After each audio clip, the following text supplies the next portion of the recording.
નમો નમઃ. નમો નમઃ.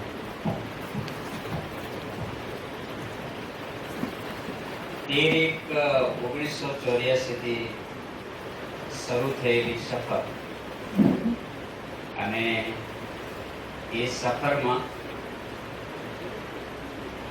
મને જેનો સહયોગ મળ્યો છે એમાંથી સૌથી શ્રેષ્ઠ સહયોગ જેમનો રહ્યો છે અમારા ધર્મપત્ની.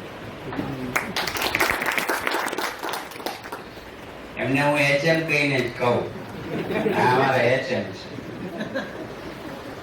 Home minister.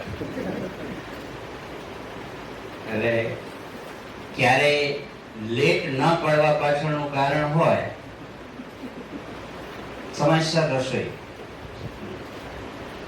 અને હમણાં જ કહ્યું ને, વિચરતી વિમુક્ત જાતિ, બરાબર ને?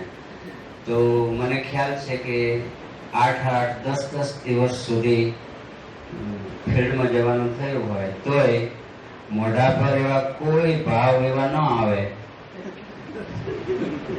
નહીતર 8-10 દિવસે ઘરે પાછા આવે કેવું થાય? પણ એ જ આવકાર સાથે પાછો પ્રવેશ મળે. મારે પરિવારમાં 2 દીકરા છે. મોટો દીકરો જે છે એ અંજાર હાયર સેકન્ડરી સ્કૂલમાં ગવર્મેન્ટમાં જોબ કરે છે. એને આ બાજુમાં ભોયણથી પ્રાથમિક આરોગ્યની શરૂઆત કરી, એમાં એસઆઈ તરીકે, સેનેટરી ઇન્સ્પેક્ટર,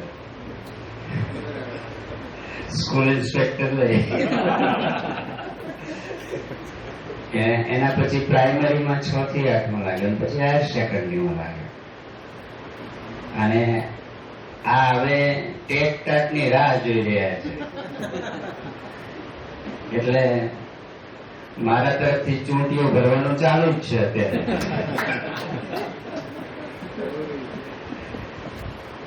બરાબર ને? એટલે 2 સંતાનો છે. આ મોટા બાબાની દીકરી છે, કૃપાની. એટલે આમ નાનો પરિવાર છે, પણ આમ અમારા સંયુક્ત પરિવાર બહુ મોટો છે, પણ બધા આત્મીય સાથે જોડાયેલા છે. એટલે પરિવાર મજાનો છે અમારો. બધાના દિલ એક છે.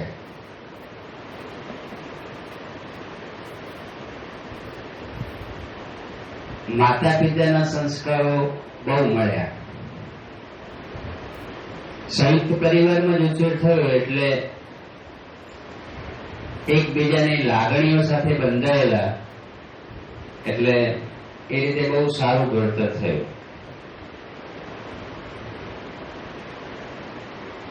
અમારા સંયુક્ત પરિવારનો વહીવટ મારી મમ્મી કરતા. પપ્પાને પૂછતા હું બધા. પણ અમે જયારે સમજણા થયા ને ત્યારે પણ ખબર બધી પડે, પણ કોઈ નિર્ણય લેવાનો હોય ને ત્યારે મમ્મી પપ્પાને પૂછીને જ નિર્ણય લેવાનો. આ અમારી પરંપરા રહી છે. એટલે એ પાછી હા જ હોય એમની, પણ તેમ છતાં અમે પૂછીએ.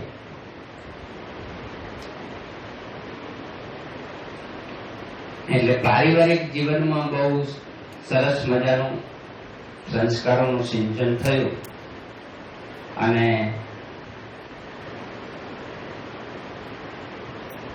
ઘણા બધા ગુરુજીઓ મળે, બરાબર ને? એમાંના મારે આજે યાદ કરવા તો કરી શકું. હું એટલા માટે યાદ કરું કેટલાક ગુરુજીઓને કે આપણને ખબર પડે.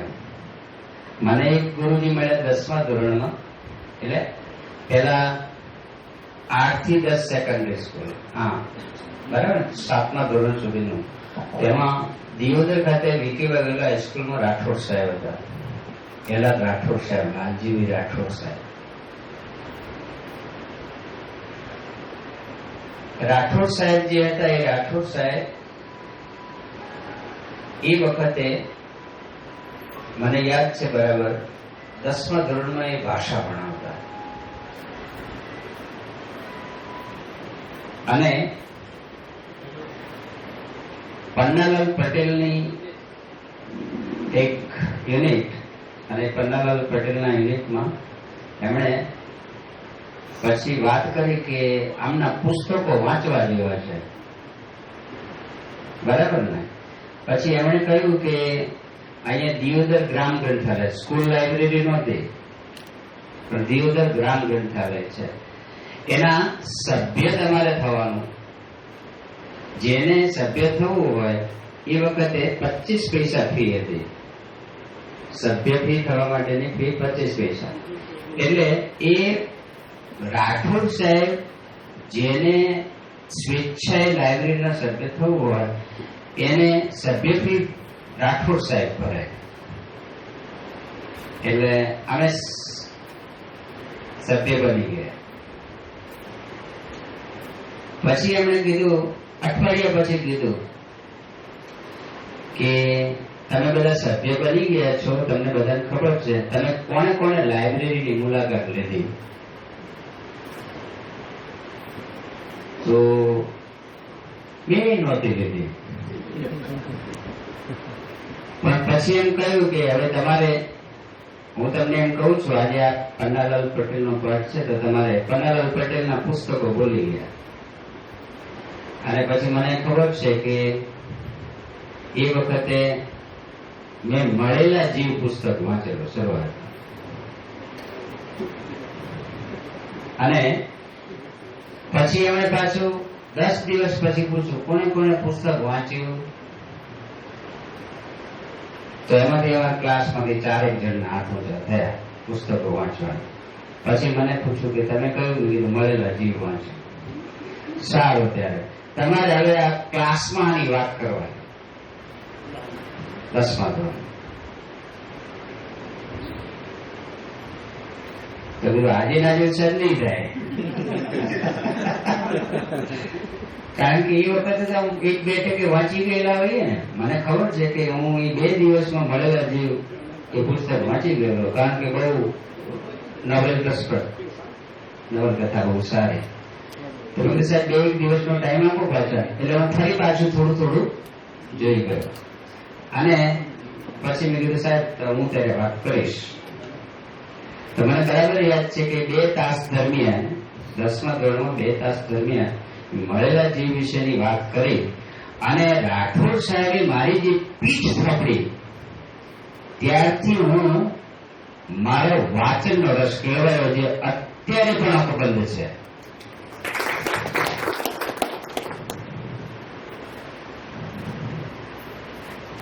બીજા એક સાહેબની તમને વાત કરું તો, એટલે એમનું નામ નહીં લઉં. એ 8મા ધોરણની ઇંગ્લિશ ભણાવે. તો પછી આવીને કે ખોલો પુસ્તક.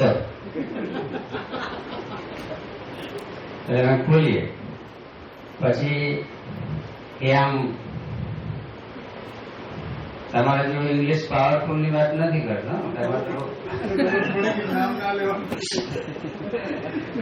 એ પહેલા શું હતું, પેલા 8મા ધોરણ થી સાદું, I am Mohan, you are Vipul, is Ramesh, આવું વિધાનો લખેલા. પણ પેલી નવનીત ગાઈડ આવે ને, એ ગાઈડમાં એનું ઉચ્ચારણ લખેલું હોય, ગુજરાતી લખેલું હોય. એટલે એમને એમની પાસે જે પુસ્તક હોય ને, એ પુસ્તકમાં નીચે ઉચ્ચાર લખેલો હોય અને ગુજરાતી હોય. એટલે જયારે વાંચતા હોય ત્યારે એમણે લખેલો જે ઉચ્ચાર હોય એ વાંચતા હોય, મૂળ લખાણ જે છે ના વાંચતા હોય. પછી એક વખત વાંચતા હતા ને, યુ આર વિપુલ. એટલે અમે આમ ધારી જોઈએ તો આખા પેજમાં યુ આર વિપુલ ક્યાં લખી નથી નહીં. એટલે ભૂલથી શું છે, આપણે પેલું આમ ગાઈડમાં જઈને આમાં લખવાનું જે હોય ને,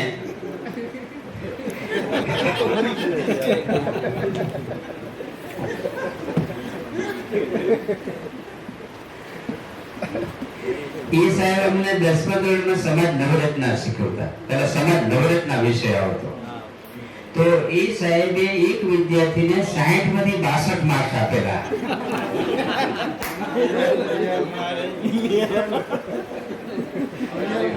આનો રેકોર્ડિંગ ન કરતા.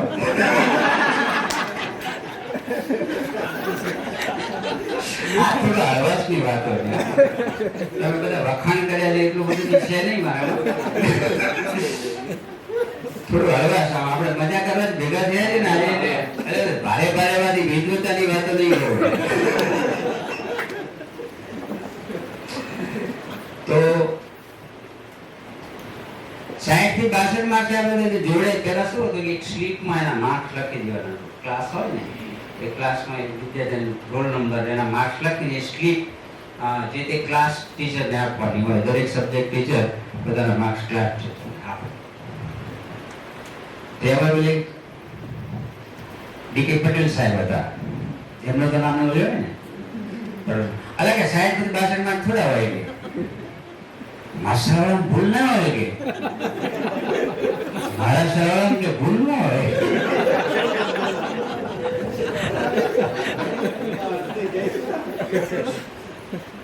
એમણે શું કર્યું પેલા દરેક પ્રશ્નમાં શું હોય કે નીચેના પ્રશ્નોના જવાબ આવે ક્વેશ્ચન લખે કોઈ પણ 5 સાત પ્રશ્નો લખેલા હોય. તો એ વિદ્યાર્થીએ બધું આખું પેપર લખી નાખેલું. અને પછી એ પેલા ડી.કે. પટેલ સાહેબ હતા ને એમને બાજ નજર હતી. તો એને ખબર પડી કે આમ વાંચે લીટી ખબર પડી ત્યારે જવાબ વાંચ્યો. રાઈટ કરીને આમ જવાબ વાંચે ને તો લખેલું હતું. શું લખેલું હતું? આવું તો કેમ પૂછ્યું રેલું, અમને તો ક્યાંથી આવડે રેલું.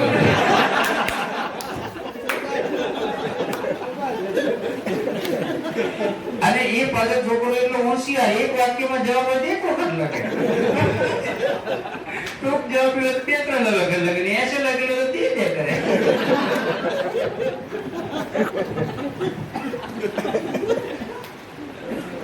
એટલે એ સમાજ નવરત્ના જયારે ભણાવતા ત્યારે જે અંગ્રેજીની જેમ જ કહેતા આ ક્લાસમાં ખોલો. ખોલીને આમાં શું જોવાનું હોય? શું જોવાનું હશે કહો? હા, એ સાહેબ વાંચતા, પાઠની વાંચવાની શરૂઆત કરે, વાંચતા. એટલે અમારે શું ખબર રાખવાનું હોય? એટલે ના કયો ફકરો ખાઈ ગયા.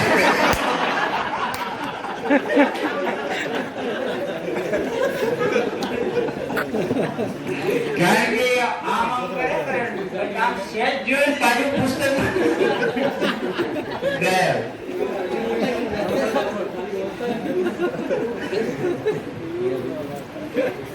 એટલે આ બે સાહેબોને મેં એટલા માટે યાદ કર્યા. હા, તો એક સાહેબને હું આ રીતે જોઉં છું, બીજા સાહેબને હું આ રીતે જોઈ રહ્યો છું.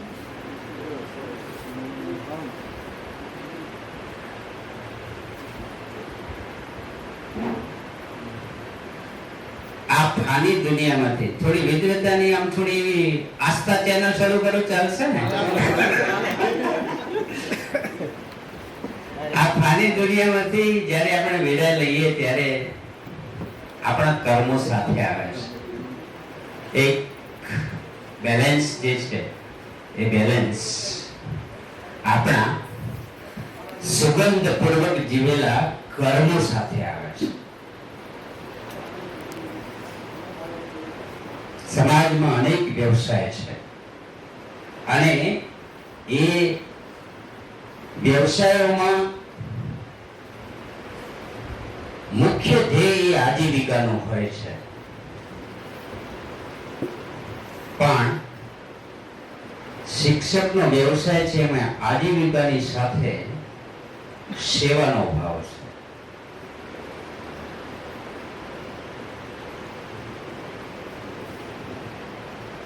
આ એક શિક્ષણને સેવા માને એક યજ્ઞ કાર્ય છે.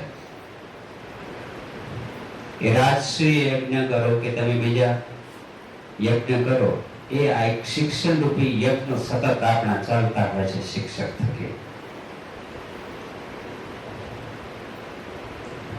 બાળક છે એ રાષ્ટ્રની અમૂલ્ય સંપત્તિ છે.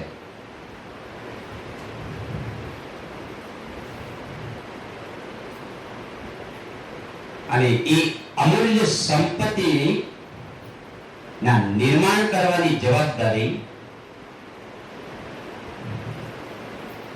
એ શિક્ષકની છે.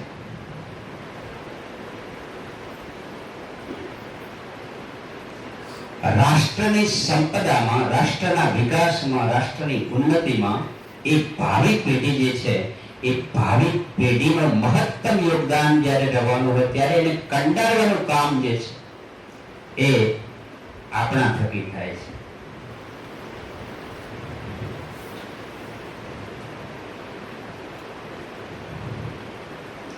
શું ભણ્યા હતા કે હું ફર્સ્ટ યરના કોર્સની તો મને ખબર નહીં, છતાં પણ જે ભણ્યા પછી જે ન ભૂલાય એવી જે બાબતો છે એ કેળવણી છે.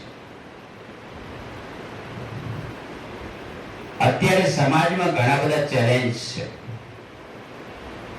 ઘણું બધું કામ કરવાનું બાકી છે. અને તૈત્તરીય ઉપનિષદ તમે વાંચ્યું હોય તો તૈત્તરીય ઉપનિષદમાં પેલા ગુરુકુળ પ્રણાલી જે હતી એ ગુરુકુળ પ્રણાલીની અંદર જ્યારે શિષ્ય જે છે શિષ્ય જ્યારે શિક્ષણ પૂર્ણ કરે ત્યારે એ જ્યારે સમાજમાં જતા ત્યારે એક ગુરુ શિષ્યને કહેતા, ઉપદેશ આપતા કે હે બેટા, આટલી બાબતો તો હંમેશા યાદ રાખજે. સત્યમ વદ, ધર્મમ ચર, સ્વાધ્યાય ન પ્રમદ, માતૃદેવો ભવ, પિતૃદેવો ભવ, આચાર્ય દેવો ભવ.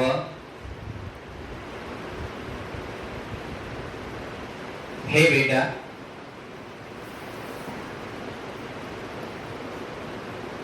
धर्म का हमेशा आचरण करना, सत्य से हमेशा जुड़े रहना.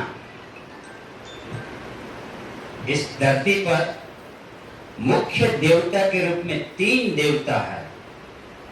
एक है माता, दूसरा पिता और तीसरा गुरु.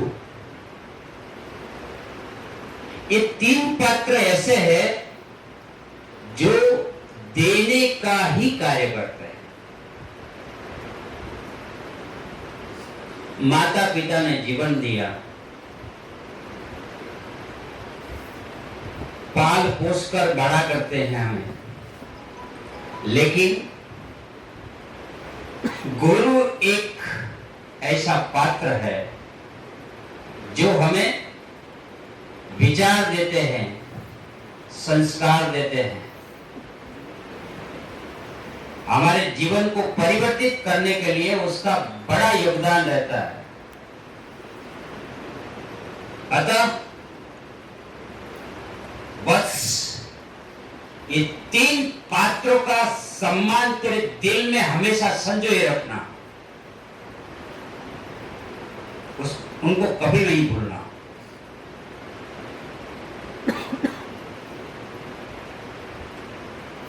उपनिषद में, तैत्तरीय उपनिषद में एक कथा है. इसके आधार पर जो कहानी कहो तो कहानी, वास्तविकता कहो तो वास्तविकता, कि एक माँ होती है. माँ, वही माँ अपने बेटे का बहुत ख्याल रखती है. हर माता अपने बेटे का ख्याल रखती है.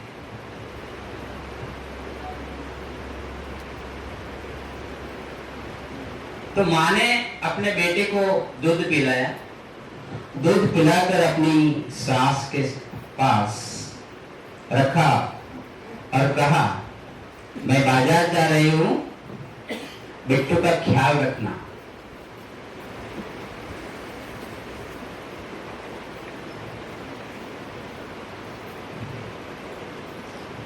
बाजार में खरीदारी करने के लिए चली तो रास्ते में ननद मिली। ननद को कहा, बिट्टू सो रहा है, उसका ख्याल रखना। रास्ते में पतिदेव मिले तो पतिदेव की भी ड्यूटी लगा दी।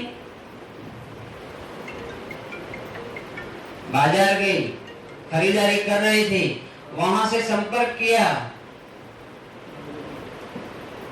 बेटा सो रहा है ना, कोई तकलीफ नहीं है ना। तो वही जो माँ है, वो माँ अपने बच्चे के प्रति देखभाल के संदर्भ में किसी पर विश्वास नहीं करती है। और वही माँ स्कूल में अपने बेटे को दाखिल कराने के लिए जाती है तो टीचर से कुछ नहीं कहती है, क्योंकि टीचर के प्रति उसको विश्वास होता है। किसी पर विश्वास न करने वाली माँ शिक्षक पर विश्वास करती है। इस विश्वास को संजोए रखना टीचर का उत्तरदायित्व बनता है।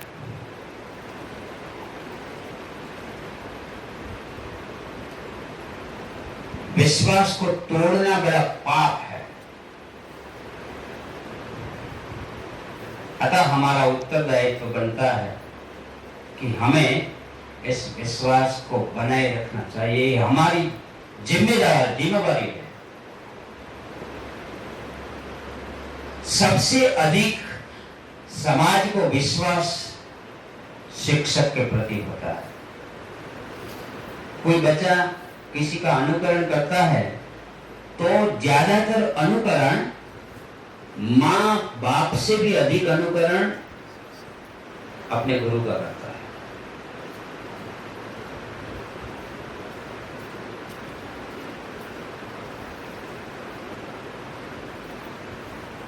ये भारत का भविष्य उज्जवल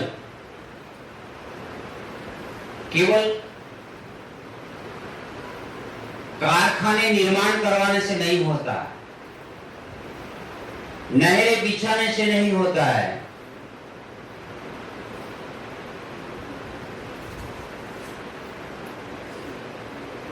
निर्माण कैसे होता है?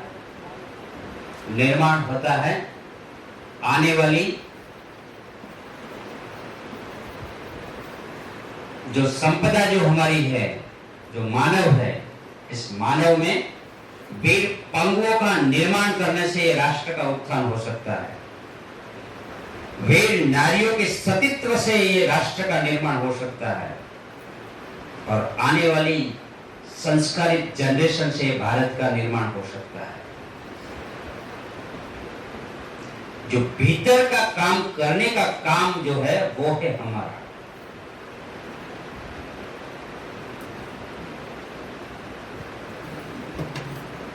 ये कैसे हो सकता है? जीवन लक्ष्य शिक्षा जो है उसके संदर्भ में 4 शास्त्र की बात मैं संक्षिप्त में बताऊं। इसमें शब्द एक शास्त्र है शब्द शास्त्र।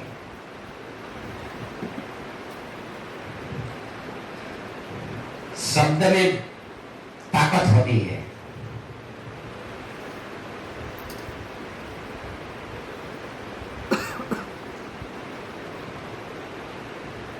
नारद जी ने वालिया लुटेरे से ऐसा कहा था कि ये जो तू पाप कर रहा है इसमें हिस्सेदार तेरे परिवार के है या नहीं? तो वो पूछने जाता है तो परिवार वाले मना कर देते हैं।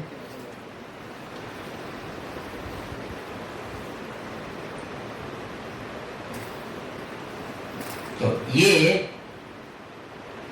एक शब्द रूपी ताकत वाल्मीकि बना देती है। राम नाम का जप।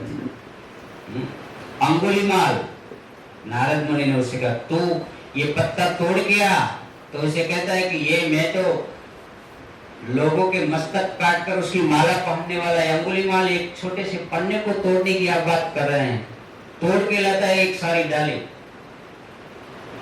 तो फिर से कहा कि उसको जोड़ के आ।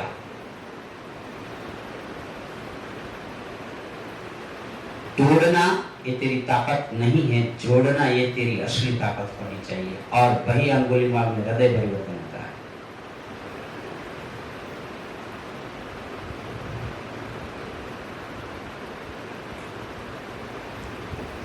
આપણે જ્યારે બહુ પ્રબુદ્ધ વર્ગ તમે છો અને લાગણીસભર વ્યક્તિત્વ ધરાવો છો અને શ્રેષ્ઠતમ કાર્ય તમારા ફિલ્ડમાં કરી રહ્યા છો, એટલે કેટલીક વાતનું એવું શેરિંગ કે ઘણી વખત આપણે ઘણું બધું કામ કરતા હોઈએ, પરંતુ ચોક્કસ દિશામાં કામ જ્યારે આપણે કરીએ તે આના પરિણામો બહુ સારા પ્રાપ્ત થતા હોય છે।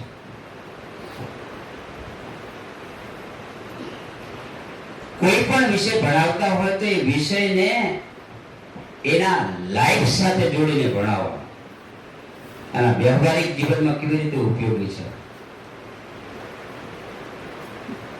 કોઈ પણ એને કેવી રીતે એના જીવનમાં ઉપયોગી થાય એવું એક કન્ટેન્ટ એક માધ્યમ છે। અને એની જો શબ્દશાસ્ત્રના રૂપમાં એની સરસ મજાની આપણે છણાવટ કરીએ છીએ, ચર્ચા કરીએ છીએ, વિચારોનું શેરિંગ કર્યું છે, તો એ જે વિચાર જે છે એ વિચાર બીજ એના દિલ પર અસર કરતું હોય છે।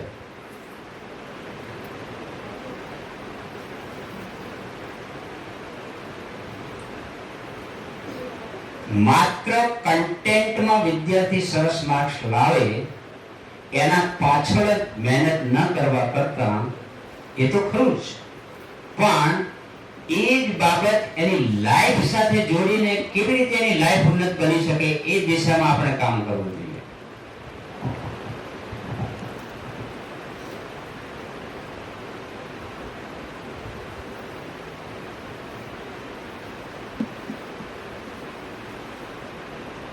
સ્મિત મફતમાં મળે, મફત, હા, પ્રેમ મફતમાં હોય, લાગણી મફતમાં હોય। આના માટે આપણે કોઈ ખર્ચો કરવાની જરૂર નથી।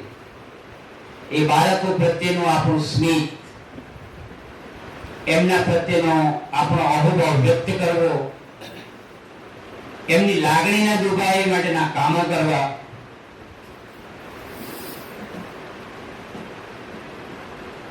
એનાથી એ વિદ્યાર્થીનું જીવન ઘણું બધું પાંગરતું હોય છે। શબ્દ કરતા આત્મીય જે ભાવો છે એ ભાવો સામેના વ્યક્તિ ઉપર બહુ અસર કરતા હોય છે। એક પરિવાર જેવું વાતાવરણ શાળા કક્ષાએ હોય તો એમાં પનપનેલું જે બાળક જે છે, બાળક એની ઉર્મિઓ જે છે, ઉર્મિઓ ભીંજાઈને થતું એક હૃદય જે છે, હૃદયની ઉર્મિઓ એને વિશાળતા આપવાનું કામ એ આપણું કામ છે। બીજું છે શિક્ષાશાસ્ત્ર, શબ્દશાસ્ત્ર, શિક્ષાશાસ્ત્ર।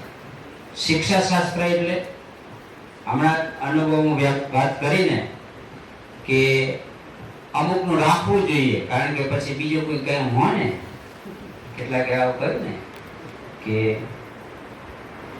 અભ્યાસકાળ દરમિયાન એ સાહેબોનું અમુકનું કે રાખવું પડે। કોણ બોલ્યું તો? હા, હવે જો આનો મતલબ એવો થયો કે બધા બધું જાણતા હોય છે,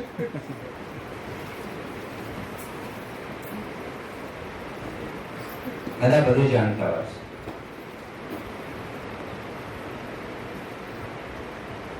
फ्रॉबेल का नाम सुना होगा आपने, फ्रॉबेल का नाम, मनोवैज्ञानिक।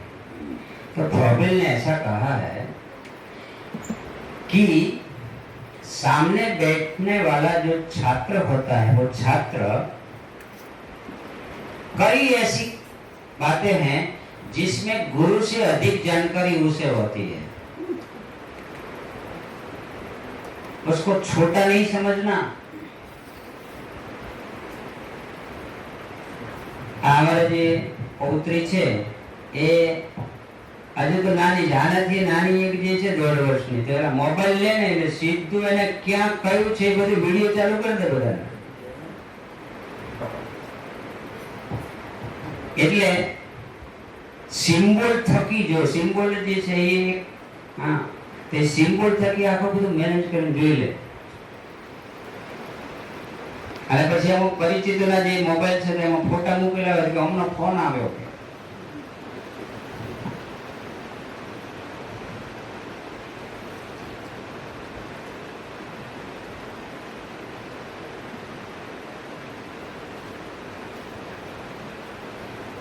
ઉપદેશ કરતા આચરણની અસર વધારે થતી હોય છે.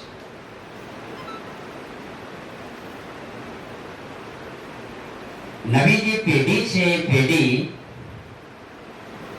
તમારી વાણી અને વ્યવહારમાં ઐક્યતા હોય, સામ્યતા હોય, જો બોલો છો એવું કરો છો તો એની અસર વધારે રહે છે.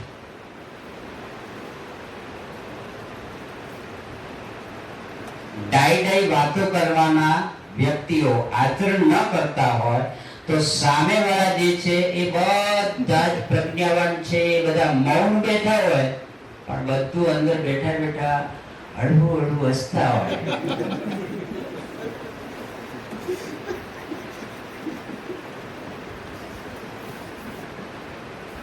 તો એક શિક્ષક તરીકે તમે વખાણ કરે એટલે હું તો છું કે મને તો ખબર નથી કે મારે હવે તો સંશોધન કરવું પડશે કે આટલું તો હું છું નહીં. કારણ કે पूर्ण केवल एक ही होता है, वो है ईश्वर. દરેક માણસ જે છે માણસની અંદર કોઈ માણસ પૂર્ણ નથી હોતો. અને એ તૈત્રીય ઉપનિષદની અંદર ગુરુજી જે છે એ ગુરુજી વશને કહેતા કે બેટા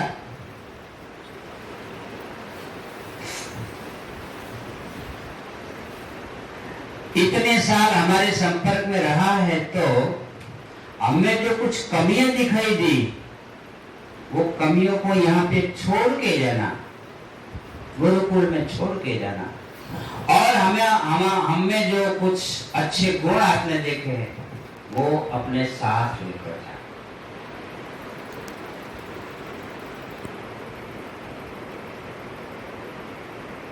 આ સંદર્ભમાં ત્રીજું શાસ્ત્ર છે શોભા શાસ્ત્ર. શોભા શાસ્ત્ર એટલે શું?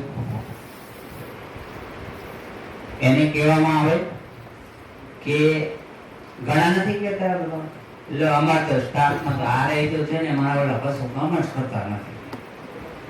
પાટડી સુરેન્દ્રનગર માં બાપુઓ બધા જે છે મોડા મોડા આવે ને કશું કામ ના કરે ને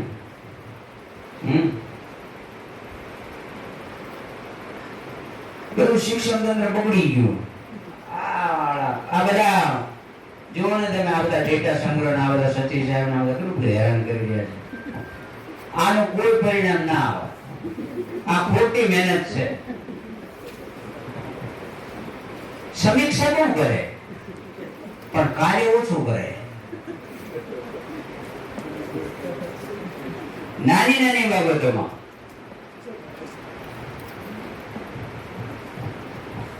તમે આપણે જોઈએ કે એક સંયમમાં એક સમય એક છે સમય સંયમ. સમય સંયમ અત્યારે આપણે જોઈએ કે ઈશ્વરની કૃપાથી આપણે સવારે વહેલા જાગીએ, વહેલા જાગીએ ને ત્યારથી માંડીને પથારીમાં પડીએ ત્યાં સુધીનું સમયનું સરવૈયું મૂકજો. અત્યારે તો આ નવી પેઢી એમાં આપણે બધા મોબાઈલમાં કેટલો સમય કાઢીએ. આમ મૂક્યો થોડી વાર તમને હવે પાછું આમ જોયે કોણ આવ્યું, પછી આવ્યો અને પછી આવ્યો ને એને પછી પાછા એટલી જગ્યાએ આમ જવા દે. હવે સામે વાળાને જરૂર હોય કે ના હોય તો જવા દે, એ પદો બીજે જવા દે. ક્યારેક એ નહીં મેસેજ તમારી ઉપર આવે.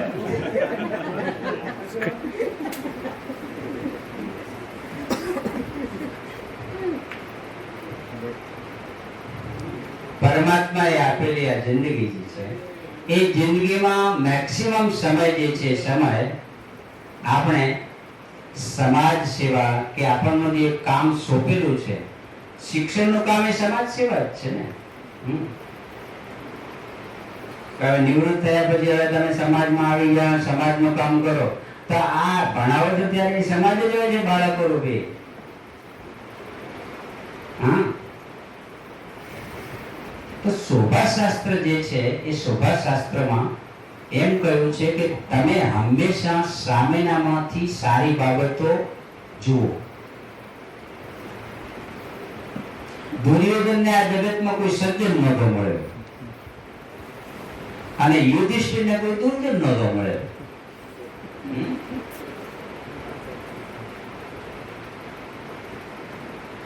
જાનામિ ધર્મે નચમે પ્રભુત્તે. હું ધર્મ જાણું છું પણ પ્રભુ એનો અમલ કરી શકતો નથી.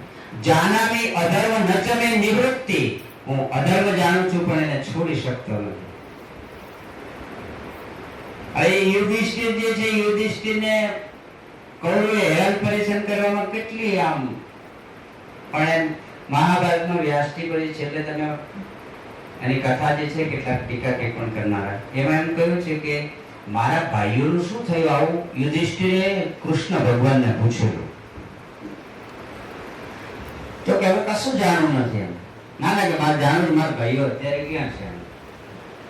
તે ફરતા ફરતા ગયા અને પછી એ વાસ્તવિકતા છે કે સ્ટોરી છે ગઢવીજી મને ખબર નથી, વ્યાસજી લખેલી, પણ એમ કે છે ફરતા ફરતા ગયા તો કે નરક કુંડમાં જે માંસ આમ લોહી અને એનાથી જે કુંડ ભરેલો હતો એમાં નાના નાના જીવોના સ્વરૂપે કૌરવો જે છે, કૌરવો અંદર ખરબતતા હતા.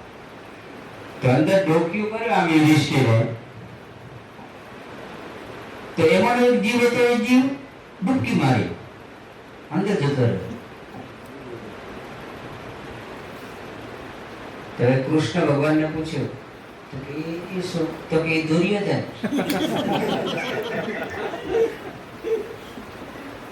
પછી કે દુર્યોધન છે ને કે એવું કહી રહ્યો છે કે હું એ કુળ ઘાટકીનું મોઢું જોવા માંગતો નથી.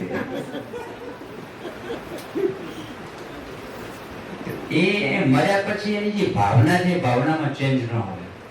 અને તેમ છતાં યુધિષ્ઠિર જે છે, યુધિષ્ઠિરે ભગવાનને વિનંતી કરી કે મારા બધા ભાઈઓનો ઉદ્ધાર કરો.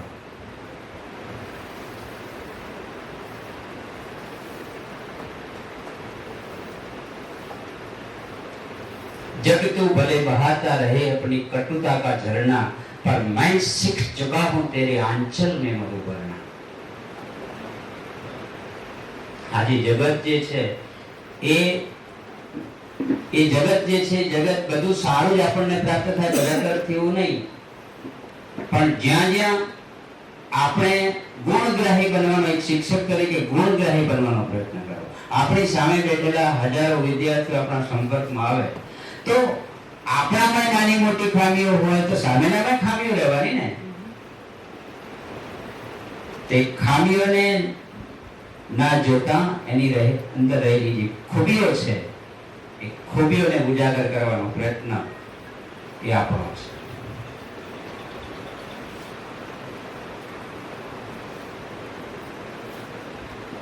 શિક્ષણની સફરમાં આવા 15-20 ની લાઈફ કરી જાય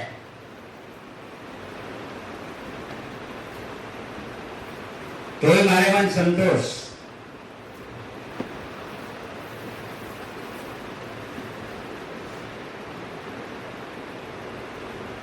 અને મને આનંદ છે અત્યારે 1997 થી અહીંયા ડાયટમાં શરૂઆત કરેલી, પાલનપુર ડાયટમાં 23/9/97 થી અને 30/4/22 સુધીની સભા.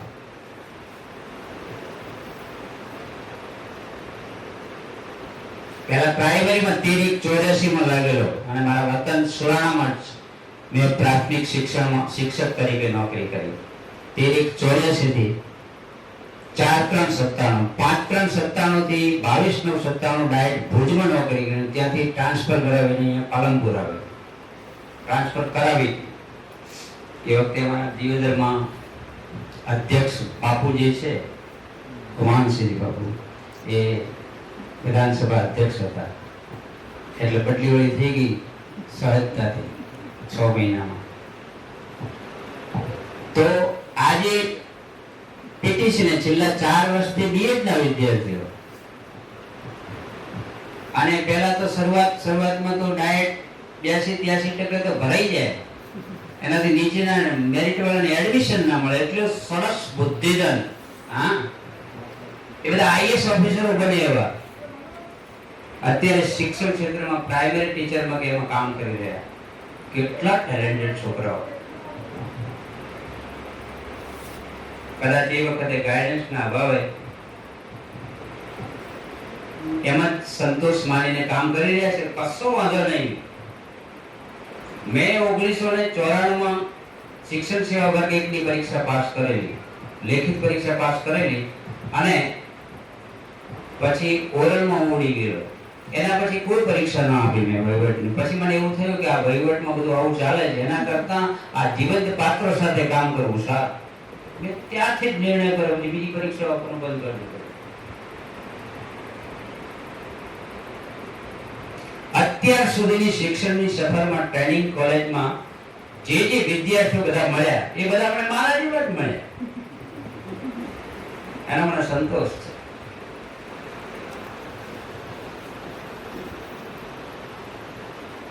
અને એ વિદ્યાર્થીઓ અત્યારે જ્યાં જ્યાં જાઉં કોઈ પણ શાળામાં, એટલે એમને જોવું તે એટલું સરસ કામ કરે કે આમ વંદન કરવાની ઈચ્છા થાય.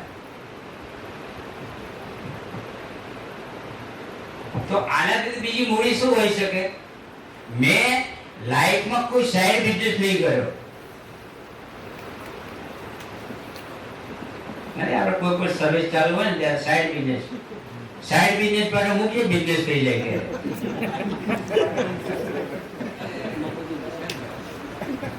એટલે ઘરે આવ્યા પછી આ રાત્રે મોડા સુધી કામ કરતો. એમાં તમે જીસીઆરટી સાથે ને પાપુ મંડળ સાથે ને આ બધા કામો જે છે એટલા બધા નવરા છે જ નહીં.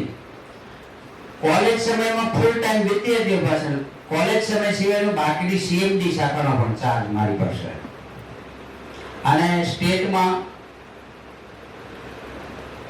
કન્વીનર તરીકે, એસઆરટીના કન્વીનર, હિન્દી સબ્જેક્ટના કન્વીનર તરીકેની ભૂમિકા ભજવવાની. રાત દિવસ મને અમને ખબર છે કે પેલા પંડિત સાહેબ હતા, ડોક્ટર નલિન પંડિત સાહેબ હતા, ત્યારે એ વખતે પહેલા કી પર્સન,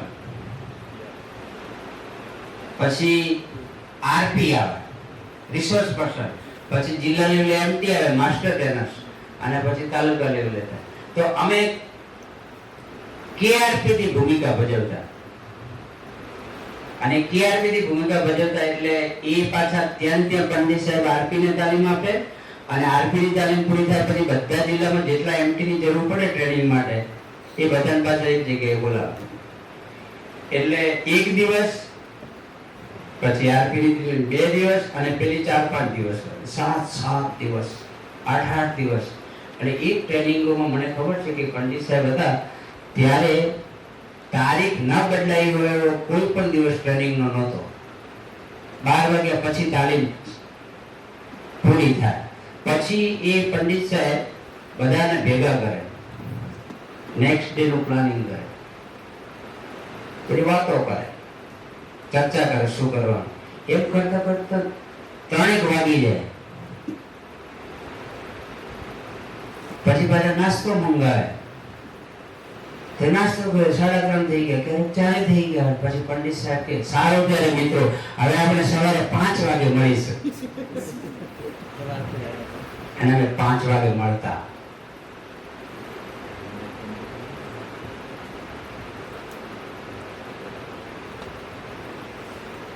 ક્યારેક તો આ રેવાભાઈ જે છે ને તમારા, એ રેવાભાઈ પ્રજાપતિની અમે, મને યાદ છે કે છેલ્લા એક સ્વાધ્યાય પોથીનું કામ થયેલું ભરૂચ નર્મદાના કિનારે, ત્યાં આગળ અમે છેલ્લા દિવસ અમને ટાર્ગેટ આપેલું જીસીઆરટી કે તમારે આ સ્વાધ્યાય પોથીઓ 5 દિવસમાં પૂરી કરીને આપી દેવાની. એમાં પછી અમે કન્વીનર એટલે બધાનું લખાણ જોઈએ ને વળી પાછું પાછું આપીએ ને, એવું લેસન પ્લાનિંગમાં થતું ને એવું. એ 3-3, 4-4 વખત એને ધીજ પાછું છેલ્લે મઠાઈ નાખવાનો. છેલ્લો દિવસ એવો હતો કે છેલ્લા દિવસે મને ખબર છે કે અમે બ્રશ કર્યા વગર નીકળ્યા હતા. 5 દિવસમાં એ બધું આટોપી નાખી દીધું. આવા અમારા સેમિનારો રહ્યા છે.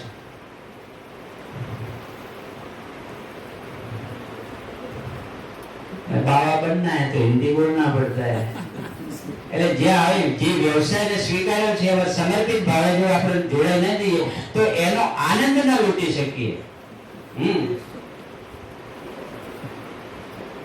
એ પંક્તિઓ સરસ છે ને કે મળ્યું તેને માપ્યું નહીં, મળ્યું તેને માપ્યું નહીં, માપીને ન પામ્યા. કુદરતે જે આપ્યું છે એ કુદરતે આપ્યું છે, બહુ આપ્યું છે, ઘણું બધું આપ્યું છે. મળ્યું તેને માપ્યું નહીં, માપીને ન પામ્યા. માણ્યું તેનું ગાણું નહીં, રહ્યું તેની ખંજવાળ. આ દરેકનો આપણો સ્વભાવ છે. બે મિત્રો ગયા હોટલમાં નાસ્તો કરવા ગયા. એમને નક્કી કર્યું હાલો આપણે ફાફડા જલેબી જઈએ.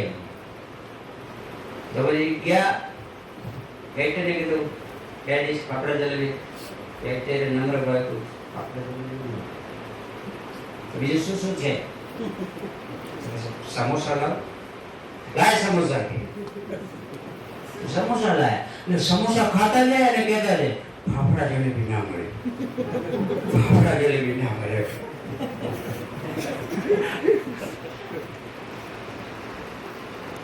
મળ્યું તેને માપ્યું નહીં, માપીને ન પામ્યા. માણ્યું તેનું ગાણું નહીં, રહ્યું તેની ખંજવાળ. મન તો ભીતર ને એટલે કુદરતે હવે જે કઈ આપ્યું છે એવું નથી કહેતો કે પ્રગતિ ના કરવી એમ, પણ જ્યાં લગી જ્યાં છીએ ત્યાં આગળ સંતોષ, એક પરિતોષ આપણને પ્રાપ્ત થાય અને એમાં આપણે કામ કરીએ. ચોથી બાબત છે સમાધાન શાસ્ત્ર. શબ્દશાસ્ત્ર, શિક્ષાશાસ્ત્ર, શોભાશાસ્ત્ર અને સમાધાન શાસ્ત્ર. અમે તો આખો ઓવારી જાશું પણ કુટલ કદા ન કાસ. વૈરાગી વેશ નથી અમથો વેઢાર્યો, નથી અમથી વેઢારી અમે દાઢી. ત્રેવડ જો કાક હોય તારામાં ત્રિકમાં તો કાનમાંથી નાખજે કાઢી. આયા જો દૂર દૂરના ફાંફા હશે તો ખંતેથી ખીચડી ખાશું પણ કુટલ ખદા ન ખાશું. ભલે દાહોદ નાકરી કરતા હોઈએ. હા,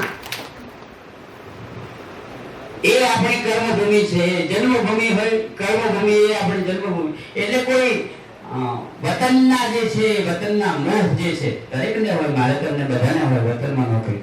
પણ કુદરતે આપણને એ એરિયામાં કામ કરવાની આપણને તક આપી છે.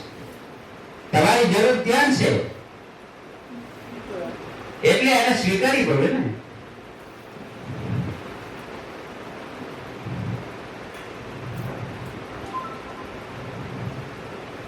कुछ कर गुजरने के लिए मौसम नहीं मन चाहिए. બધું જ આપણી મનોકામના છે, મનની ઈચ્છાઓ છે એ પ્રમાણેનું વાતાવરણ ન મળે એવું તો બનવાનું જ નથી ને. પણ આપણને ગમે છે એવું વાતાવરણ આપણે ત્યાં ક્રિએટ કરીએ. સમાધાન શાસ્ત્ર જે તમે જુઓ, મહાભારતના પાત્રોમાં તમે કુંતાને યાદ કરો. મહાભારતના પાત્રોમાં કુંતાને યાદ કરો. કુંતાનો અંત કેવી રીતે થયો તમને ખબર છે? કુંતા માતાના અંતની કોઈને ખબર છે? નહીં તો થોડી વિગતે વાત કરો. તો કુંતા માતા જે છે એ મહાભારતનું જ્યારે યુદ્ધ સમાપ્ત થયું, યુધિષ્ઠિરને હસ્તિનાપુરની ગાદી પર બિરાજમાન કર્યા પછીના લગભગ 15 વર્ષનો સમય વીતી ગયો અને 15 વર્ષ પછી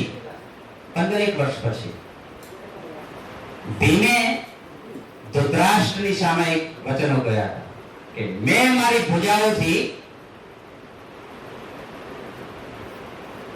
દુર્યોધનને હરાવ્યો હતો, કૌરવોને પરાસ્ત કર્યા હતા. અને એ વખતે ધૃતરાષ્ટ્ર છે એ એમના આશ્રય હતા.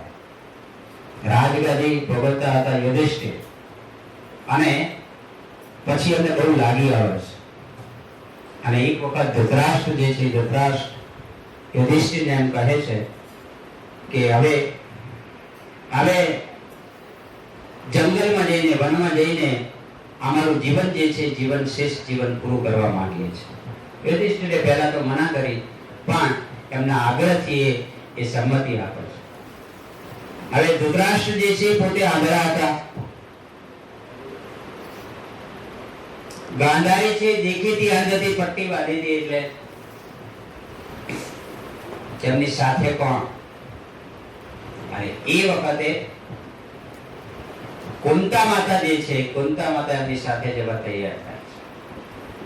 અને વિદુરજી અને સંજય પણ એમની સાથે જવા માટે તૈયાર થાય છે.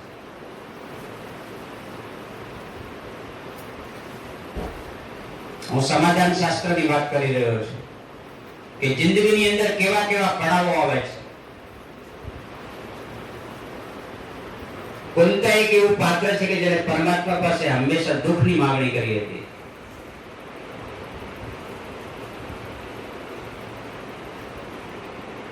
કૌરવ પક્ષે હેરાન પરેશાન કરવામાં કશું જ કમી ન રાખનાર જેમના પિતા ધૃતરાષ્ટ્ર, એ જે ધૃતરાષ્ટ્ર જે છે, ધૃતરાષ્ટ્ર અને ગાંધારી પ્રત્યે એક વખતે કુંતા માતા એમની સાથે જવાનું નક્કી કરે છે. અને વ્યાસજીએ સરસ વર્ણન કર્યું છે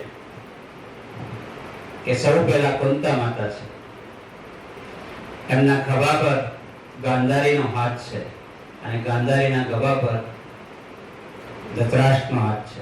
સંજય અને વિદુર જે છે, વિદુર આની બાજુમાં ચાલી રહ્યા છે.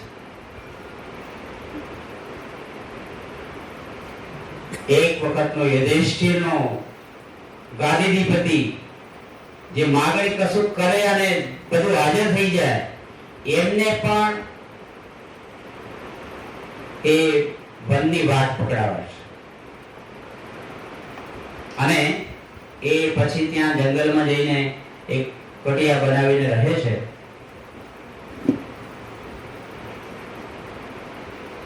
વિદુર જે છે, જેને વિદેહી કહેવાય, જનક જેમ વિદેહી કહેવાય ને, સીધા પિતા, એ તો એ એમ વિદુર છે પણ વિદેહી હતા. એ એમ માનતા કે કોઈ એક જગ્યાએ રહેવાથી એની માયા વળગે છે. એટલે એમણે કહ્યું, ગાંધારી ધૃતરાષ્ટ્ર અને કુંતા માતાની રજા લઈને જંગલમાં જતા રહ્યા.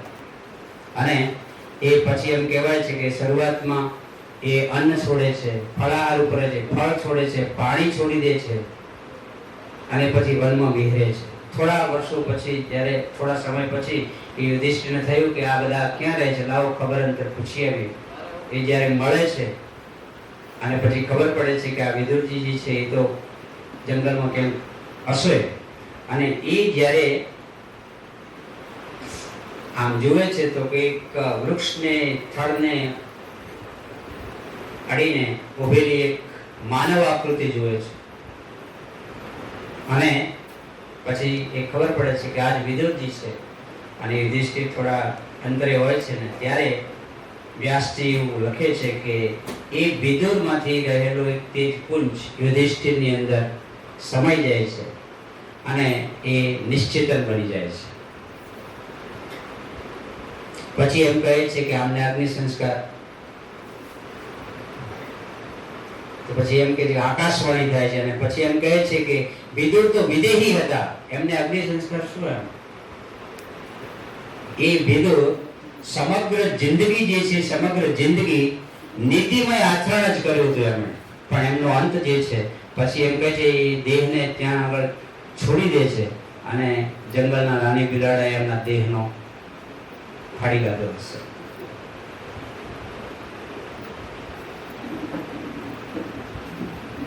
कहाँ जन्मे कहाँ उछरे किसको लड़ाए लाड, तुलसी या देह का कहाँ गिरेगा हाड. એટલે આ લાઈફ જે છે, લાઈફ તમે આપણે આવા પાત્રોને વાંચીએ ત્યારે હું સમાધાન શાસ્ત્રની વાત કરી રહ્યો છું કે પરિસ્થિતિ કેવી પેદા થાય. એ એકદમ સજ્જન માણસ, જેની વિદુર નીતિના વાક્યો અત્યારે એક એક વાક્ય આપણા જીવનને પરિવર્તિત કરી દે એવા વ્યક્તિ, સજ્જન વ્યક્તિનો પણ અંત આવો આવ્યો છે.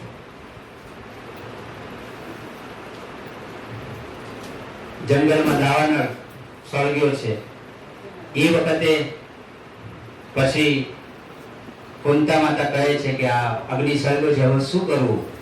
તો સંજય તો ભાગી જાય છે. સંજય તો પોતાના પ્રાણ બચાવવા માટે નીકળી પડે છે.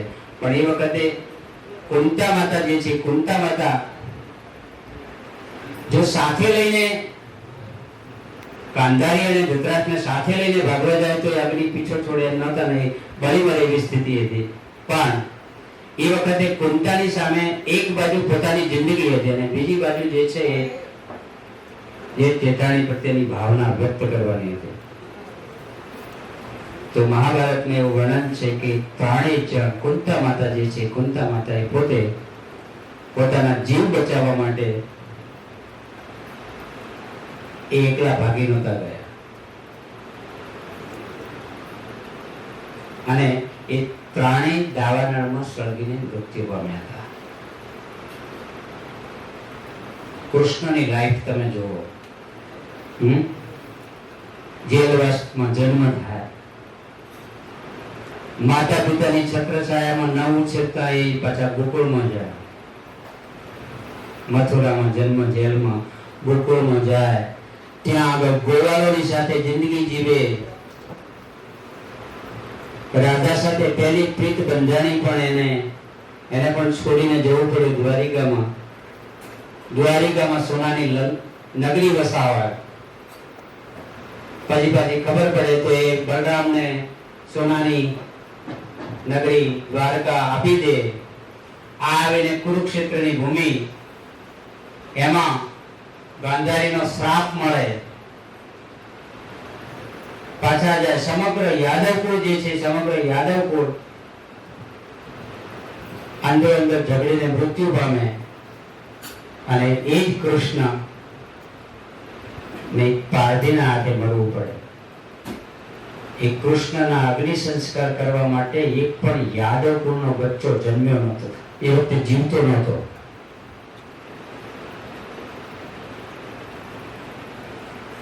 એટલે કુદરત આપણને જે પરિસ્થિતિમાં મૂકે એ પરિસ્થિતિ સાથે આપણે સમાધાન સાધવાનું. જ્યાં છીએ ત્યાં સંતોષ માનવાનો. ભગવાનની પ્રસાદી માનીને જે જીવન મળ્યું છે એને પ્રસાદી માનીને સ્વીકારી એમાં આપણે ઉત્કૃષ્ટ જીવન કેવી રીતે જીવી શકીએ એના માટે કામ કરવું. અને એ જ આપણી જિંદગીની મજા છે. ઘણી બધી વાતો કરી શકાય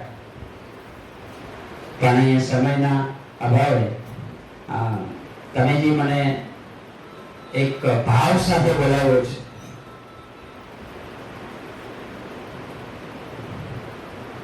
અને ભાવના વ્યક્ત કરી છે. ઘણા બધા લાઈફમાં એવા યાદગાર સંસ્મરણો છે, એમાંનું શ્રેષ્ઠતમ યાદગાર સંસ્મરણ આજનું છે.